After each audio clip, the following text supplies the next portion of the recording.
Pero son los únicos, Microsoft son los únicos interesados, o esta empresa Microsoft es la única interesada en adquirir terrenos en la Amazonía, bien sea para protegerla o para explotarla, que no se sabe.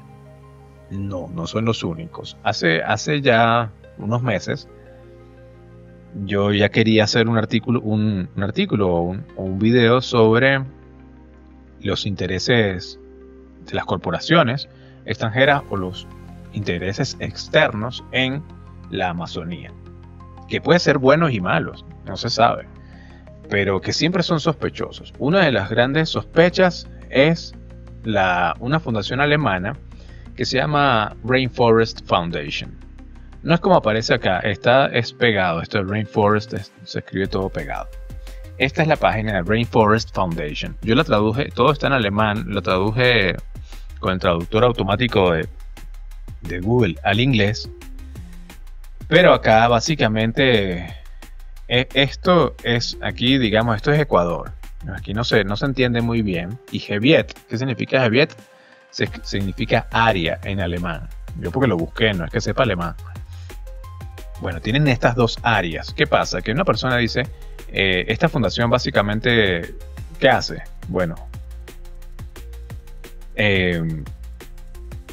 quiere, entre comillas, defender la Amazonía. Entonces, para ello, llega y busca dinero, ¿verdad? De donantes. Dice, mira, la Amazonía la están deforestando, la están acabando, hay mucha minería, lo cual no es mentira. Y quieren acabar con esto. Y la única manera es comprar terrenos. Le dice la fundación a sus posibles donantes, hará publicidad seguro en Alemania.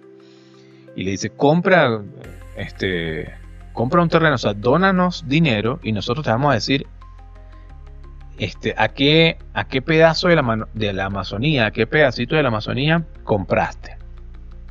Y nosotros te lo administramos. Eso es lo que dicen estas empresas.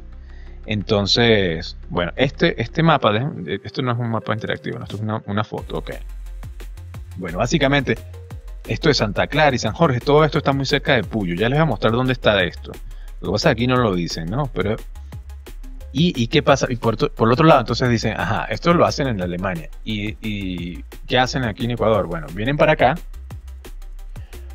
buscan a personas de bajos recursos. ¿Qué pasa? Que el gobierno ecuatoriano donó muchas tierras.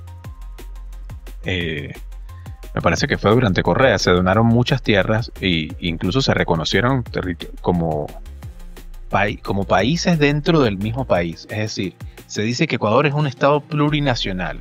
Es una locura. ¿Qué quiere decir esto? Que dentro del país hay otro país. Pueden haber varios países, pueden haber varias naciones. Entonces están la nación Shuar, la nación Quichua, y todas esas naciones tienen territorios. Y estos territorios a veces se respetan, otras no, pero muchos de estos indígenas tienen propiedad, tienen las tierras, digamos, tienen el papel que les dice esa tierra es suya. ¿Y qué pasa? Que muchos de estos indígenas venden esas tierras porque no saben qué hacer con ellas, porque no tienen suficiente dinero, porque quieren solucionar un problema económico que les exige una inmediatez. Se les aparece una oportunidad y dice yo vendo esta tierra. Entonces, ¿qué hacen esta fundación, por ejemplo? Va donde ese indígena, ese nativo o esa persona que tiene ese derecho sobre esas tierras y se las compra. Le dice, tú tienes problemas económicos, bueno, dame toda esa tierra, te las compro. Y entonces ellos muy abiertamente y muy transparentemente, de manera muy transparente, suben los documentos de compra de estos terrenos. Entonces aquí lo que ustedes están viendo es los documentos de compra de todas estas personas. Janet, Gavilanes, Yolanda, Gilbert, Torres, Gualinga. Vamos a entrar al de Gualinga, por ejemplo. El Gualinga es un apellido muy común en la Amazonía. No significa que todos los Gualingas sean familia entre sí, pero muchos amazónicos tienen ese apellido Gualinga. Bueno, aquí ustedes pueden ver el pedacito de la parcela que le compró Rainforest Foundation a esta gente que se llama Santa María Gualinga Jessica Patricia, por ejemplo. Ella le vendió su terreno a Rainforest Foundation. ¿Qué hace Rainforest Foundation? aparentemente reforestar, cuidar, convertir esta zona en un reservorio natural. Y así han comprado más o menos, no tengo aquí a la mano la cifra, pero ha sido, bueno, un montón de terrenos. Ya ustedes van a ver. Recuérdense este nombre, Santa Clara y San Vicente. Y miren el tamaño de esas poblaciones y el tamaño de los terrenos que ellos compraron, ¿no? Yo voy a tratar de hacer un equivalente a esos terrenos, al tamaño de esos terrenos en el mapa, que puedo hacer medición, donde puedo hacer mediciones. Santa Clara dice aquí. Bueno, una de las cosas que ya los voy a conseguir, pero mientras tanto, una de las cosas que les quería mostrar era que básicamente ya ustedes pueden conseguir ver acá todos estos nombres en alemán. Regenwald, Schutzstruktus, Mauricio, Regenwald, vamos a ver ese Regenwald, a ver qué significa esto. Miren los nombres en alemán, todo esto. Aquí estamos en la Amazonía ecuatoriana. Miren todos estos nombres en alemán. Santa Clara dice, no hemos conseguido Santa Ana. Pero ya ustedes pueden ver todos estos, me parece que la otra vez busqué, y todo esto es parte de Rainforest Foundation. Déjenme de todas formas verificar.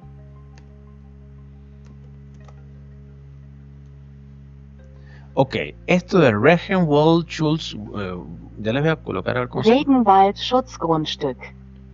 Ese nombre que es impronunciable para mí, que no sé alemán, significa en inglés, o en español, digamos, significa tierra de conservación de la selva tropical. Todos los lugares donde ustedes pueden ver en el mapa, en la Amazonía ecuatoriana, que dicen Regenwald Schutzgrundstück, eso es tierra de conservación de la selva tropical, y eso son tierras compradas por la fundación, por Rainforest Foundation, a indígenas particulares. Entonces, Santa Clara, es Santa Clara, no Santa Ana. Entonces sí estamos ahí. Perfecto. Entonces sí estamos ahí muy cerca de donde... Aquí está Santa Clara. ¿Ven? Este es el Santa Clara. Y estos son los terrenos que ellos compraron. Estos terrenos que estamos viendo acá, que marcan acá en el mapa, Geviet 2 y Geviet 1. Todo eso que dice Regenwald, todo eso es Rainforest Foundation. Es decir, Santa Clara, más o menos todo esto. Digamos, hagamos un rectangulito ahí, a ver. Y decimos que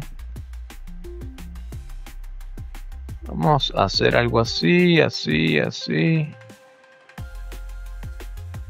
A ver, bueno, ahí hay 34.8 kilómetros cuadrados. Es decir, es probable, vamos a volver a ver el área, Geviet 2. Es más grande, es mucho más grande de lo que yo estoy dibujando. Geviet 2 puede ser fácilmente un área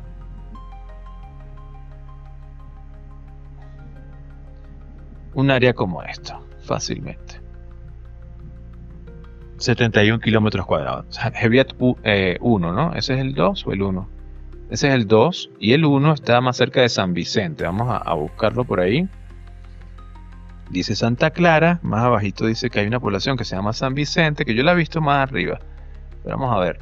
Pero ya ustedes aquí pueden ver lo de Regenwald, estas palabras impronunciables del alemán que significan, volvamos otra vez, tierras de conservación de la selva tropical.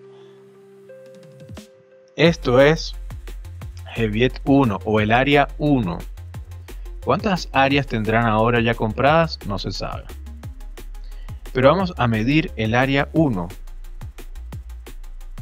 Solo de nombres en alemán. 63,4 kilómetros cuadrados. Es decir, entre las dos áreas probablemente existan 100 kilómetros cuadrados que son la tercera parte de lo que compró Microsoft en la Amazonía. Es decir, solamente Rainforest Foundation ya ha comprado la tercera parte de lo que compró Amazon que ya les dije que corresponde más o menos al área, a la superficie de cualquiera de Manaos o de cualquiera de las capitales suramericanas, a excepción de Buenos Aires, que es verdaderamente grande. Bueno, ya ustedes pueden hacerse una idea. Ahora, ¿esta fundación alemana son los únicos interesados en comprar tierras en la Amazonía? No, señores. Hay digamos, actores de Hollywood que han invertido en la Amazonía, pero no necesariamente comprando. Por ejemplo, Leonardo DiCaprio, por ejemplo. Ya les voy a mostrar una noticia donde en 2016 él donó $4.5 millones a una fundación que se llama, o a una empresa que se llama Runa. Estoy todavía por saber específicamente cuál es esta empresa, dado que la noticia, una de las fuentes donde consigo esta noticia es en El Comercio. Obviamente esto es una noticia que sale a nivel mundial, ¿no? Que seguramente son noticias hechas por... Perdón, me salí. Son noticias propagadas por agencias de noticias, muy probablemente. Esto salió el 5 de mayo de 2016. Pero si yo me voy al enlace de la empresa que se dice acá, me lleva, no me lleva a algo que se llame Runa, una empresa que se llama Runa, sino una empresa que se llama Aliados. Esta página está toda en inglés y básicamente, aparentemente, es la empresa, digamos, el nuevo nombre de esta empresa se llama Los Aliados. Debe ser que le quitaron el nombre de Runa. Sin embargo, todavía hay una página que se llama Runa Guayusa, que está, me parece que es esta, que como ustedes pueden ver, está completamente como abandonada, dado que no tiene el candadito de seguridad, que es el SSL, el certificado de seguridad. Esta página sí se llama runa.com, ¿verdad? Y son precisamente estos, son las bebidas que hacen en base a la guayusa. Bebidas de guayusa, bebidas energéticas de guayusa. Entonces, y eso es lo que quiere Leonardo DiCaprio, por ejemplo, invertir en estas empresas para que estas empresas locales le compren la guayusa a los productores, a los pequeños productores, digamos, que cosechan la guayusa en las chacras.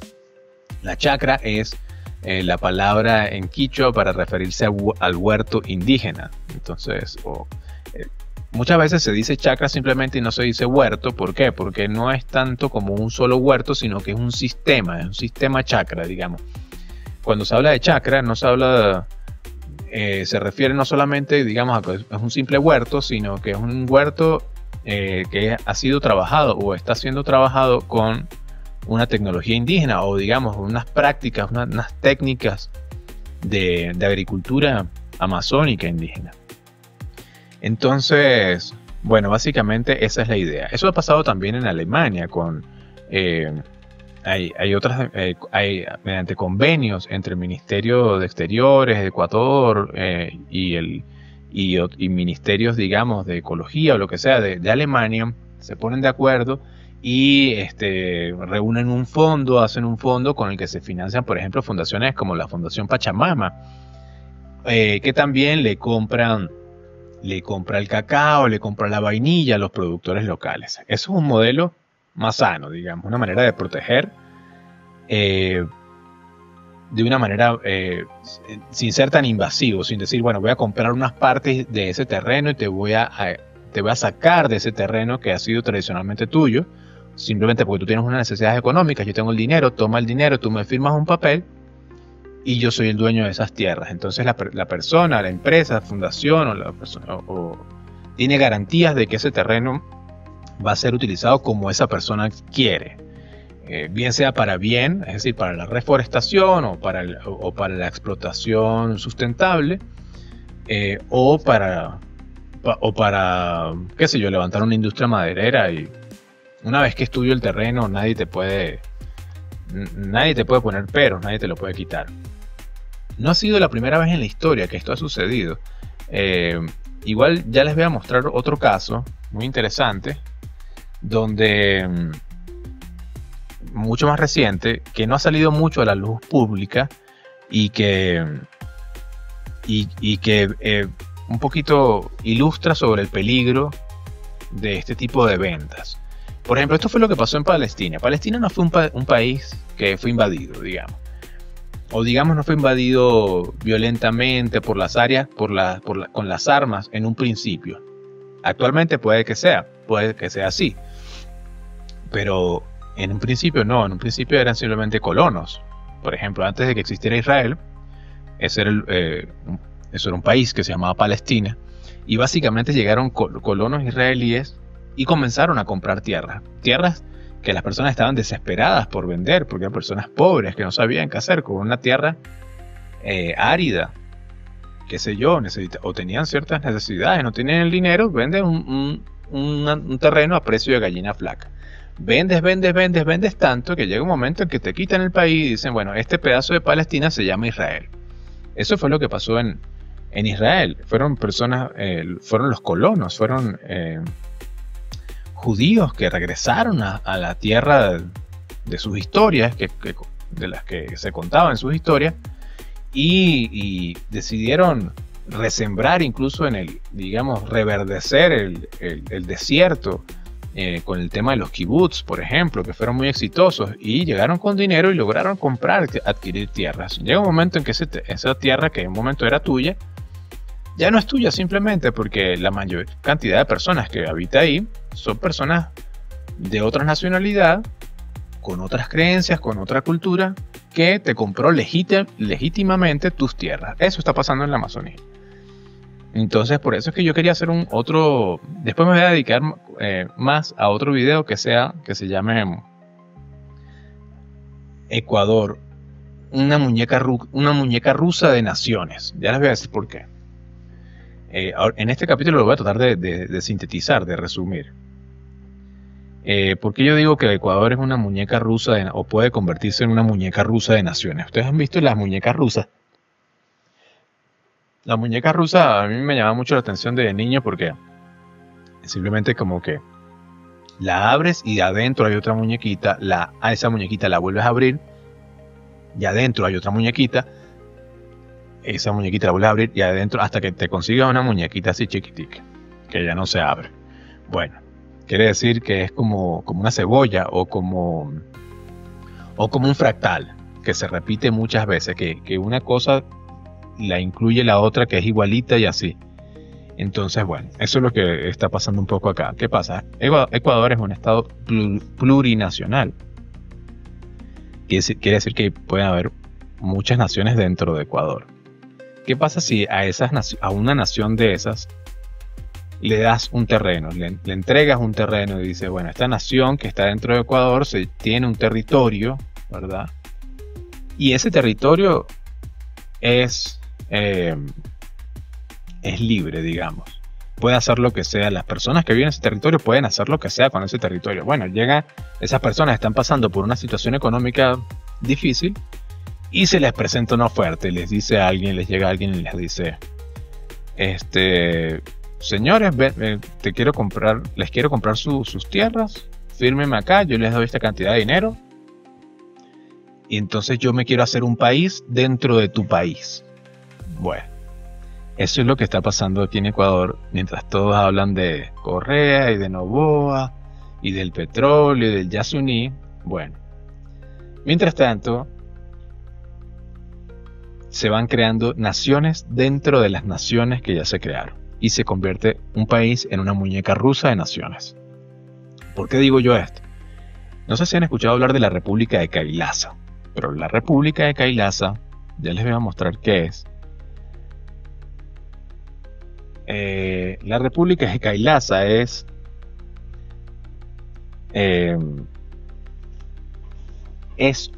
un país imaginario. Así lo van a conseguir en muchas partes. Un país imaginario, es decir, como lo que era Israel antes de que existiera Israel. Un país imaginario, un país que estaba en la historia. Un país que había sido, o digamos, un país como la Gran Colombia. Que la Gran Colombia se supo que existió. Pero Kailasa no se supo exactamente que existió. ¿Kailasa qué es? Bueno, se dice que es un pueblo que vaga por el mundo. Y tienen un líder. Y voy a tratar de de buscarles la información acá, que ya la tengo a la mano. Bueno, ¿qué pasa con Kailasa? Bueno, Kailasa ha sido incluido como ha sido llevado incluso a la ONU, ha representado, digamos, cuando va Ecuador a la ONU, van representantes de las naciones que se incluyen dentro de Ecuador, es decir, la nación Quichua, la nación Shuar, la nación Achuar, etc. Bueno, entonces van representantes, ¿verdad? Bueno, en una reunión de la ONU hace unos años, no solamente llegaron los Shuar, los Achuar, los Quichua, sino que llegaron unos representantes de la República de Kailasa, que es esta nación imaginaria de gente que viene de la India y que han sido acusados por muchos de un crimen que probablemente yo no pueda ni decir aquí en YouTube. No vaya a ser que me bloqueen o que me censuren. De un crimen terrible. Esta República de Kailasa ha sido acusada por medios como The Independent de Inglaterra, que han hecho investigaciones, que son medios serios, que hacen periodismo científico de investigación y han sido acusados de crímenes terribles que no quiero ni mencionar acá, señores, pero digamos, podríamos estar hablando de una asociación criminal internacional. Ahí se los dejo. Una asociación criminal internacional, no de un pueblo. Y además viene de la India. ¿Qué hace esa gente acá? Bueno, como están siendo perseguidos en la India, como están siendo perseguidos en muchas partes del mundo, y como Ecuador no tiene convenios de extradición con ningún país, es decir, que no necesariamente tenemos que regresar a ningún delincuente que se venga a refugiar acá, entonces se han venido estos de la República de Kailasa con su líder, que se considera un líder espiritual, entre comillas, y este líder de la República de Kailasa ha estado comprando terrenos en la Amazonía ecuatoriana sin que nadie se entere, a precio de gallina flaca, pero en un precio de una gallina muy flaca, ya les voy a decir. Bueno, tenemos el primer documento que yo leí sobre esto es este documento que le intentaron hacer firmar a la nación Achuar.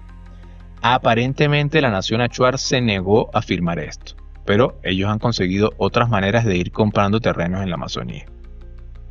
Entonces le llaman tratado, se habla de un tratado bilateral, pueden creer, entre la nación Achuar y los Estados Unidos de Kailasa, que así se hace llamar esta supuesta nación imaginaria. Bueno, dice que representado por, entre otros, la Orden Soberana de Shri Kailasa, la Orden Soberana de Nityananda de Kailasa y los Estados Unidos de Kailasa. Imagínense ustedes el cuento que hay aquí. Aquí este cuento es muy largo y lo voy a dejar para otro capítulo en el caso de que ustedes comenten y digan que están interesados en saber más sobre esto. La República de Kailasa da para hacer una serie completa de Netflix con todo con toda la historia que esa gente tiene por detrás. Si ustedes investigan por su cuenta van a conseguir un montón de páginas web que sustentan la existencia de esta república imaginaria.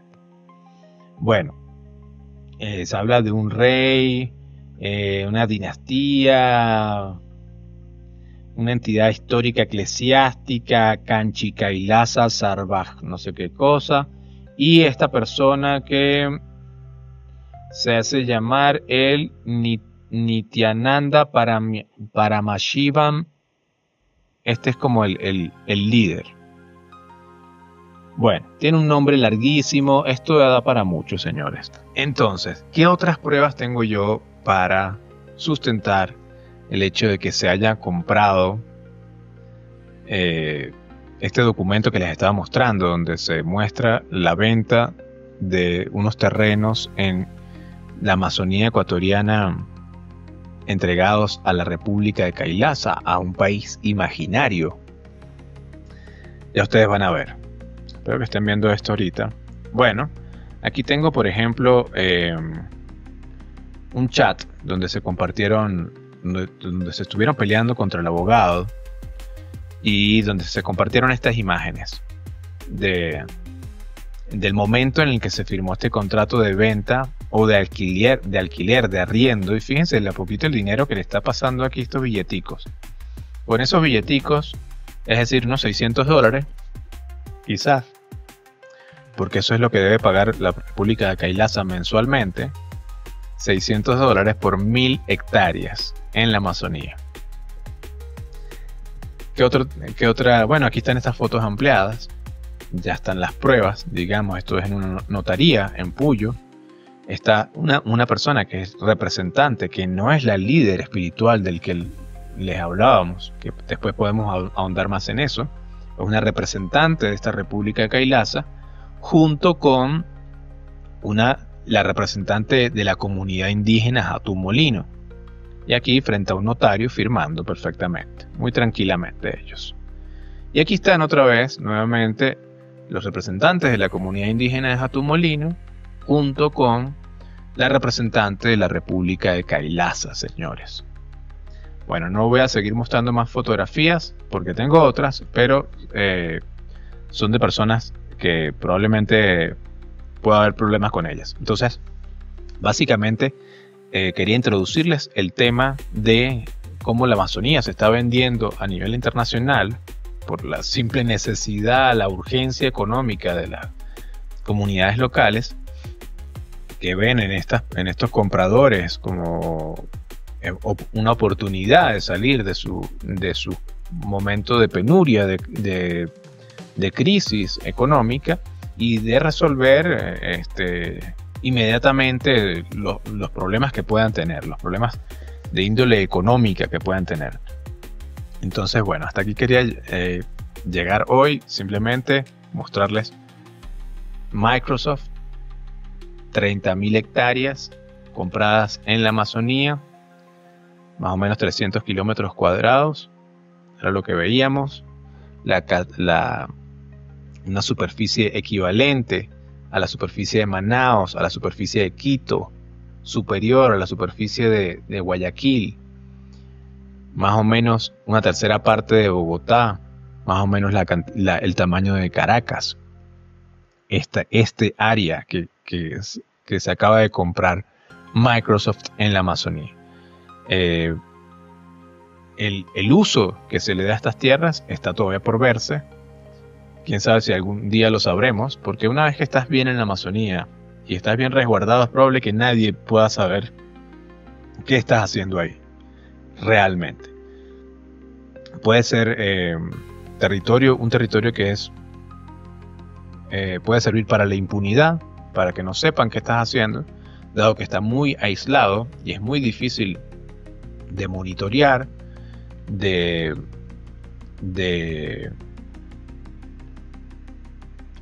digamos, de cuidar. Es un territorio que muchas veces está a la buena de Dios, un territorio salvaje, donde no llegan las carreteras, donde no llega la policía, donde muchas veces no llega el ejército. Entonces, tiende a haber la sospecha de que las personas que invierten en la Amazonía lo hacen con una doble intención muchas veces. Por ejemplo, el ejemplo histórico quizás más evidente sea el Fordlandia. Vamos por último a ver, no sé si ustedes han escuchado hablar de Fordlandia, pero básicamente durante el boom del caucho, ustedes saben que hubo un boom de explotación cauchera que fue terrible para los indígenas amazónicos, donde cuando estaba surgiendo la industria automovilística hacía falta, digamos, ahora el caucho lo hacen en base a, no sé si a petróleo, de elementos sintéticos, pero en una primera instancia se sacaba, era del árbol del caucho. El caucho de las llantas de los vehículos, digamos, ese caucho se sacaba de un árbol. Los vehículos, las llantas se hacían con esta resina de un árbol, que se llama el árbol del caucho. Ford, en su época, Henry Ford, se interesó tanto por controlar la materia prima del caucho, que decidió comprar terrenos en la Amazonía y crear una ciudad en el medio de la Amazonía que se llamaba Fordlandia. Vamos a ver si las podemos conseguir. Aquí me mandó para otro lado, me parece. O sí. Sí, creo que sí es acá. A ver, es cerca de Manaus. Ven ustedes ya, hace rato les mostraba Manaus. En la Amazonía brasilera, donde se unen el río Negro y el río Amazonas. Bueno, un poquito más hacia acá tenemos Forlandia, que fue hecha al parecer en el río Tapajós. Bueno, esta Forlandia, fíjense lo grande que era esta ciudad. Era un pequeño pueblo a orillas del río Tapajós, y todo esto fue creado por Ford. Él quería replicar su modelo estadounidense dentro de la Amazonía. Entonces, bueno, encontramos fotografías como estas, por ejemplo. Algo así podrían ver nuestros hijos o nietos de las ruinas de lo que deje Microsoft en la Amazonía. Una serie de construcciones donde se buscaba replicar un modelo norteamericano en plena selva amazónica. Este emprendimiento no prosperó porque la selva tiene sus propias leyes y es muy difícil en realidad domarla. Y seguramente por muchas otras razones que ahorita no las tengo a la mano. Bueno, muchísimas gracias por escucharme. Esto fue todo por hoy. Espero que les haya gustado este capítulo. Si les interesa saber sobre la Amazonía, sobre este tipo de temas, como el resguardo del territorio amazónico y de noticias importantes que incumben a todos los países de la Amazonía, quédese atento, suscríbase, dele like, comente si no le gustó, comente si tiene dudas, que ahí yo estaré para responderle. Muchas gracias y hasta la próxima.